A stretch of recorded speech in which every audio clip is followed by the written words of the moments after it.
सेनापति कार्तिकेय, समस्त देवताओं का भविष्य जिस पे आश्रित है वो है सेनापति कार्तिकेय। आपको मात्र सेनापति संबोधित करने से ही इतना आनंद मिल रहा है, तो आपको इसके संबोधन के श्रवण से कितनी प्रसन्नता मिल रही होगी। आपको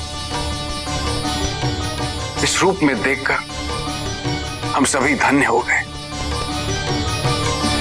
हमारा मनोबल और हमारा आत्मविश्वास शिखर पर पहुंच चुका है।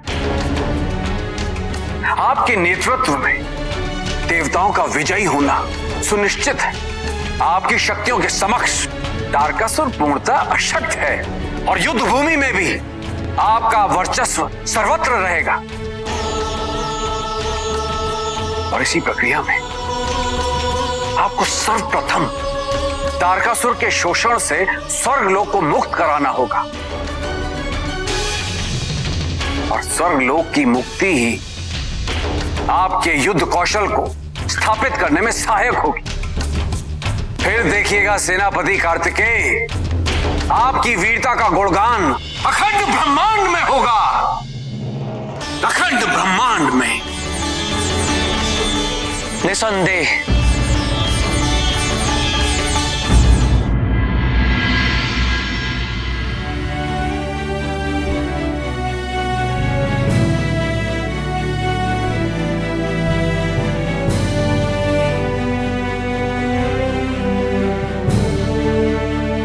माता आज कितनी प्रसन्न है। अरे मूर्ख, इसी प्रसन्नता का तो लाभ हमें मिला है।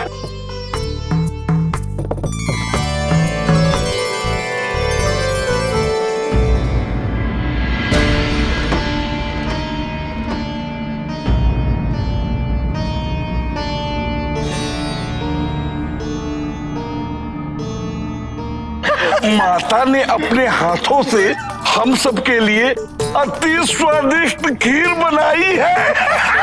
खाओ खाओ। अरे खाओ खाओ और खाओ। नंदी जी, कुमार को सेनापति का पदभार संभालते देखकर माता को अत्यंत सुखद अनुभव हुआ है, समझ गए? और खाओ और खाओ। चलो।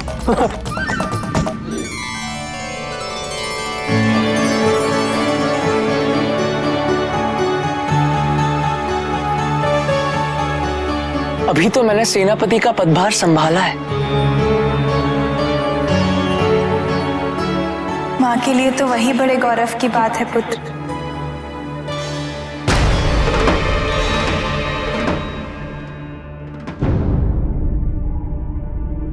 मेरे कहने का तात्पर्य वो नहीं था।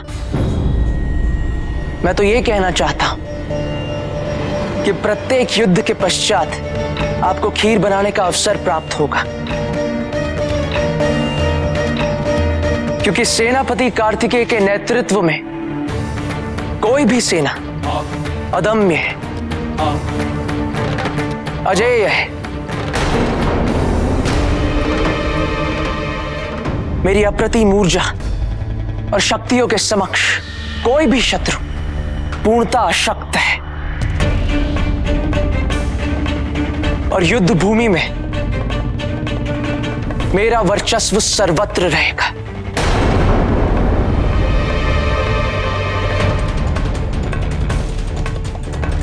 अब आप बस देखते जाइए कैसे ये समस्त ब्रह्मांड सेनापति कार्तिकेय की वीरता का गुणगान करता है।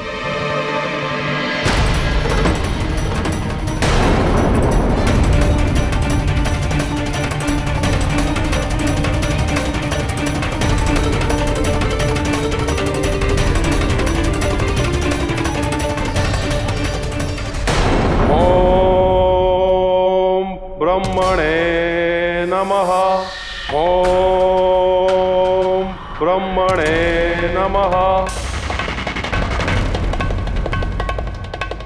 ओम ब्रह्मणे नमः। ओम ब्रह्मणे नमः। यदि ये ऐसी एकाग्रता से तप करता रहा तो ब्रह्मदेव से वरदान प्राप्त करके ही रहेगा। भय इसका नहीं इंद्रदेव, ये ब्रह्मदेव से वरदान मांग लेगा। भय तो इस बात का है कि ये ब्रह्मदेव से कौन सा वरदान मांगना चाहता है? कहीं इसने ऐसा वरदान मांग लिया जो इसे कार्तिकेय से भी अधिक शक्तिशाली बना दे तो? नमः।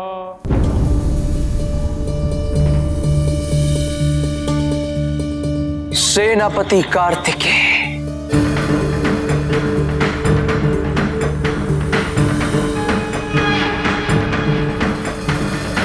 मेरी शक्तियों का सामना करने का सामर्थ्य अब किसमें होगा?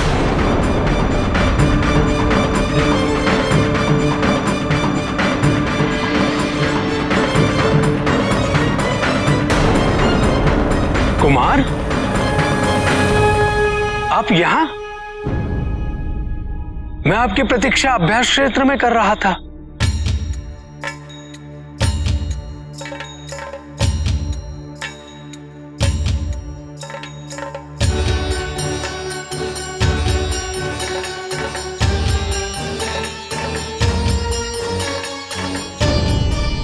अभ्यास क्षेत्र? क्यों?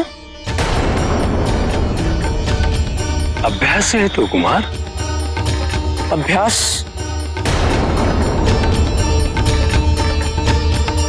ये अस्त्र शस्त्र देख रहे हैं आप? ये सभी मेरे। सुना नहीं आपने? मेरा प्रशिक्षण अब पूर्ण हो चुका है।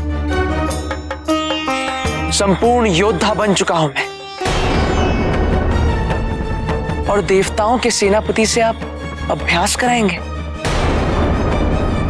किंतु कुमार, मेरी ये असीम ऊर्जा अभ्यास हेतु व्यर्थ करने के लिए नहीं। अभी तो मुझे तो इसका संचय करना चाहिए।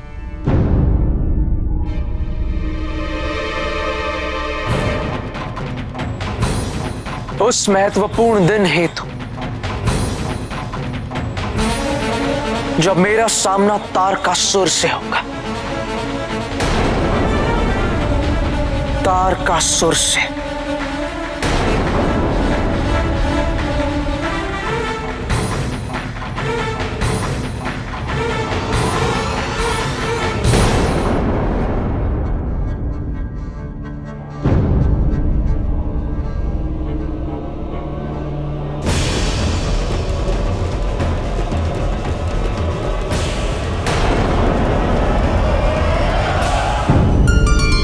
प्रणाम ब्रह्मदेव।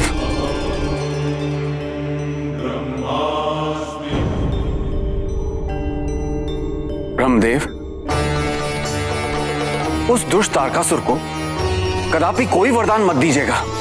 वो हमारी समस्या को और जटिल बनाना चाहता है। किंतु इंद्रदेव, अब मैं चाह के भी ऐसा नहीं कर सकता। यदि उसने अपना तप सफलतापूर्वक संपन्न कर लिया है तो मुझे वरदान देना ही पड़ेगा। किंतु ब्रह्मदेव, वो नहीं इंद्रदेव, संपूर्ण त्रिदेव इस नियम के अधीन है। कोई भी इसका उल्लंघन नहीं कर सकता। तारकासुर के तप का फल उसे अवश्य मिलेगा।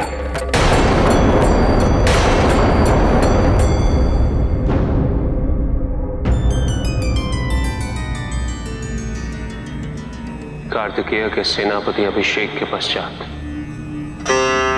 उसके मुख पर एक योद्धा का आत्मविश्वास नहीं,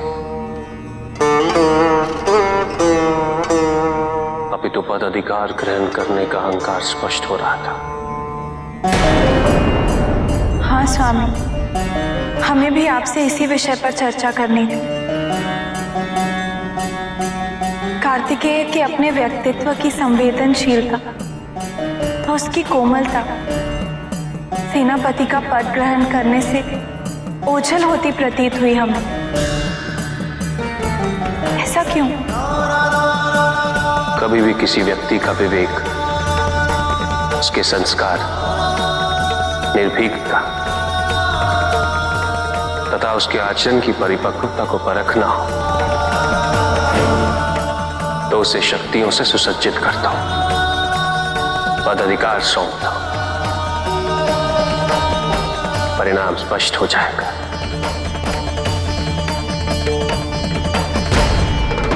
प्रायः सब एक ही भूल करते हैं, ये समझने की भूल कि पदाधिकार प्राप्त करते ही उन्होंने प्रत्येक उत्तरदायित्व से मुक्ति प्राप्त कर ली,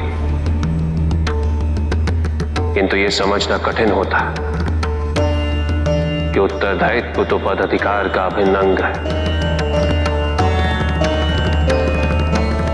जो इन शक्तियों को नम्रतापूर्वक स्वीकार कर अपने आत्मविश्वास को पोषित करता है,